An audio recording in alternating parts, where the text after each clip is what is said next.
Good morning Campo family. নতুন একটা দিনে তোমাদের সবাইকে অনেক স্বাগত, অনেক ভালোবাসা জানাচ্ছি। আর আমি চা বানাতে চলে এসেছি। বাইরে কি বলবো, কুয়াশায় পুরো সাদা হয়ে আছে, দেখতে বেশ ভালোই লাগছে, কিন্তু মারাত্মক লেভেলের ঠান্ডা। তার মধ্যে আমার ভয়েস শুনে তোমরা বুঝতে পারছো কিনা জানি না, আমারও মারাত্মক লেভেলের ঠান্ডা হয়ে গেছে। সকাল সকাল জিভটা পুরো পুড়িয়ে ফেললাম, এত আমার চা খাবার লোক। চাটা গরম গরম করে এনেছি, একটু তো টাইম দিতে হবে। আমি কি করেছি, একদম ঢকঢক করে একদম শরবতের মধ্যে খেতে গেছি, জিভটা গেল পুড়িয়ে। এবারে এই সারাদিন এই পোড়া জিভ নিয়ে থাকতে হবে, খাবারের কোনো স্বাদ পাওয়া যাবে না, ঝাল লাগবে, শুধুই মনটা জিভের দিকেই চলে যাবে।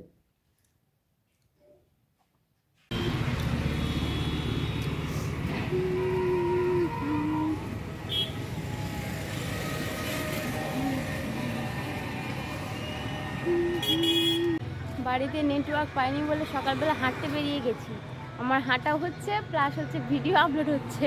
এখানে ভাত হচ্ছে, আর ভাতের সাথে আলু সেদ্ধ দিয়ে দিয়েছি, আর এই যে ডালটা বসাচ্ছি। তো মুসুরির ডাল করব, তার সাথে একটা ফুলকপি দিয়ে দিয়েছি একটুখানি কেটে আর কি। ফুলকপিটা একদম ডালের সাথে একসাথে সেদ্ধ হয়ে যাবে। তো চলো এবার লবণ টবণ দিয়ে দিই। পাশের বাড়িতে গান বাজছিল, তো ওই জন্য তোমাদের সামনে এসে কথা বলিনি, বুঝলে। আর বুঝতেই পারছো, স্নান টান সব কমপ্লিট হয়ে গেছে, গোপুসোনাকে খাইয়ে দিয়েছি, আমারও সকালে জলখাবার খাওয়া হয়ে গেছে, সব কিছু কমপ্লিট। এবার শুধু রান্নাটা হয়ে যাবে, ব্যাস। তারপরে আবার খাওয়া দাওয়া হবে, খাওয়া দাওয়ার পর বাসন মাজা হবে। আর আমার এত ঠান্ডা লেগেছে কি বলবো, মানে শ্বাস নিতে মনে হচ্ছে আর কষ্ট হচ্ছে, জানো তো, প্রচন্ড ঠান্ডা লেগেছে, শুধুই হাঁপিয়ে যাচ্ছি আজকে আমি। অনেকটা রাস্তা সকালে আর কি হেঁটেছি, বুঝলে। দেখো জানলাটা বন্ধ করতে হলো, মানে এত পরিমাণ হাওয়া দিচ্ছে না, কিছু করবার নেই, জানো তো, জানলাটা সব বন্ধ করতে হলো। এই দেখো বন্ধুরা, পেঁয়াজ কলিগুলো ধুয়ে নিয়েছি, পেঁয়াজ কলি আর এই যে তোমার কাঁচা পাকা লঙ্কা, এটা একসাথে ভাজা করব। তো ধুয়ে নিলাম, এবার চলো কাটবো। আর এই পেঁয়াজটা কাটবো, এটা ডালে ফোড়ন দেবো। বাবা, সিটি পড়ে চারিদিক একবারে ধোঁয়ায় ধোঁয়ায় ভরে গেল গো। ডাল হচ্ছে বাবারে।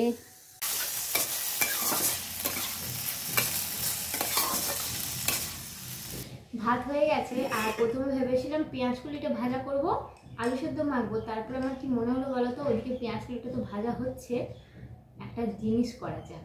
সেটা হচ্ছে আলুটা আগে তুলে নিই, ঠিক আছে।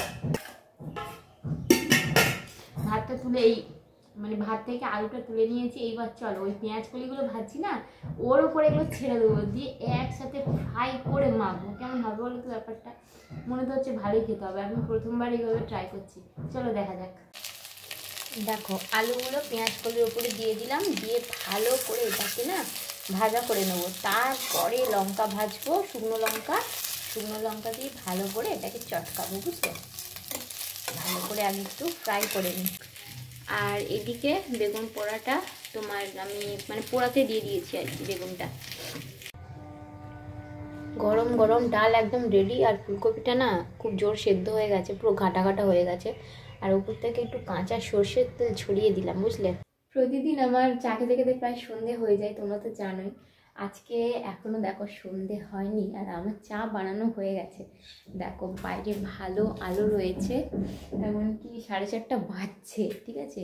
অন্য দিনের থেকে আজকে একটু আগে খাওয়া হয়েছে। আর শুয়েছিলাম, এই যে দেখো ব্ল্যাঙ্কেট বিছানার মধ্যে ওইভাবে পড়ে আছে। আর দেখো চা রেডি, এই যে জামা কাপড় তুলে নিয়ে আসলাম, গামছাটা বিছানায় রয়ে গেছে, বুঝলে।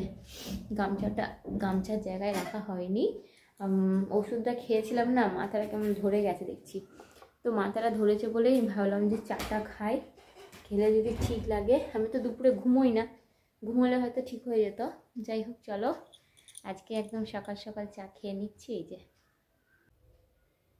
আজকে আমার গোপুসোনার ডিনার হচ্ছে তোমার রসমালাই, ওকে খাইয়ে দিয়েছি। খাওয়া দাওয়া করে গোপুসোনা শুয়ে পড়েছে। রাধে রাধে। এই যে দেখো সন্ধে টন্ধে সব কিছু আমার দেওয়া হয়ে গেছে, সন্ধে টন্ধে দিয়ে গোপুসোনাকে শুইয়ে দিয়েছি। ঠান্ডা লাগলে বা জ্বর টর হলে দেখবে সব থেকে প্রথমে মুখটা খারাপ হয়ে যায়, তাই না? আর এই সময় ঝাল ঝাল খেতে খুব ভাল লাগে। তো সেই জন্য বড়মশাই আমার জন্য চিকেন কিনে এনেছে। আর আমার শরীরটা খারাপ বলে বললো যে আমি তোকে আজকে রান্না করে খাওয়াবো। আমি সব রেডি করে রেখেছিলাম, কাটা বাটা মানে যা যা লাগে, আর ও এসে রান্নাটা করছে। আর দেখেছো আমি যে ভিডিও করছি, দেখেছে তাড়াতাড়ি করে স্যাক করে চুলটা ঠিক করে নিল। ওর এটা স্টাইল, মাঝে সবসময় বলতে গেলে মাঝে মধ্যে এটা করে, চুল ঠিক করতে থাকে সবসময়। যাই হোক, আর পাশে বেগুন পোড়াটা বসিয়ে দিয়েছে, মানে একটুখানি বেগুন আমি ভাজা করেছিলাম একদিন, একটুখানি মানে রয়ে গেছিলো, সেটাকে আবার পোড়া বসিয়ে দিয়েছে, বলছে বেগুন পোড়া আর চিকেন কষা রাতের মেনু। ভাতটা আমি অবশ্য বানিয়ে নিয়েছিলাম। যাই হোক, প্রতিদিন নিজের হাতে রান্না খেতে খেতে না মনে হয় যে অন্য কারো হাতে যদি রান্না খাওয়া যায় তার স্বাদটা বেশি ভালো লাগে, তাই না? তো যাই হোক, সেই জন্য বেশ ভালোই লাগলো। এইটা কিন্তু আমার হাত, হ্যাঁ বরের হাত না। তার কারণ হচ্ছে লাস্টে আমাকে বলছে তুই একটু টেস্ট করে দেখ লবণ ঝালটা দিতে হবে কি না, বুঝলে? কি জ্বালা বলো দেখি, কে রান্না করলো আর কাকে বলছে টেস্ট করতে। যাই হোক, কি আর করা যাবে। আর রান্নাটা হয়ে গেছে, চলো শুধু খাওয়া দাওয়া করবো, তারপর ওষুধ খেয়ে ঘুমিয়ে পড়বো। শরীর খুব ভালো না, না ঘুমিয়ে পড়ার আগে ভিডিওটা এডিট করতে হবে, মানে এখন করছি, বুঝতেই পারছো ভয়েস ওভার দিচ্ছি। তো সবাই ভালো দেখো, পরের দিন দেখা হচ্ছে, টাটা।